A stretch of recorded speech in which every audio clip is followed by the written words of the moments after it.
Finalement, prenez l'homme le plus riche, un homme qui posséderait des milliers d'hectares de terre, qui posséderait des milliers de bêtes.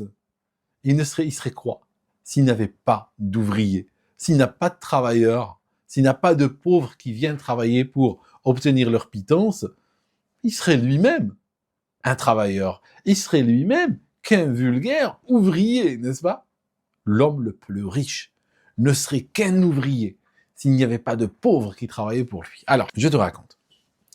Il serait plus aisé de vivre sans argent que de vivre sans pauvres. Car, sinon, qui ferait le travail?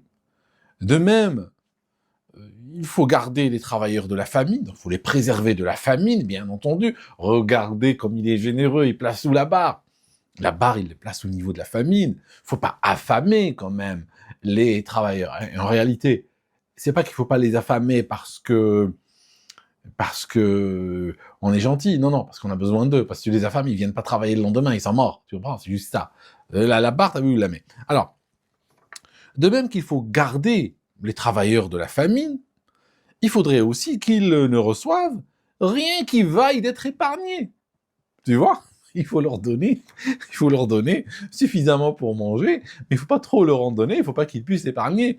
Parce que justement, comme il le dit lui, et comme l'ont dit beaucoup d'autres, comme Malthus, contemporain, n'est-ce pas, de Marx et d'autres, je vais dire, le pauvre, si tu lui donnes assez d'argent, il tombera dans la paresse et il voudra pas travailler. Donc il faut que le pauvre, soit toujours limité. Alors, il faut qu'il ne reçoive rien qui vaille la peine d'être épargné, n'est-ce pas? Il faut qu'il vive de salaire en salaire. Il faut que lorsqu'il reçoive son salaire, n'est-ce pas? À l'époque, c'est un salaire journalier ou par semaine ou autre. Aujourd'hui, c'est mensuel, mais le principe est le même.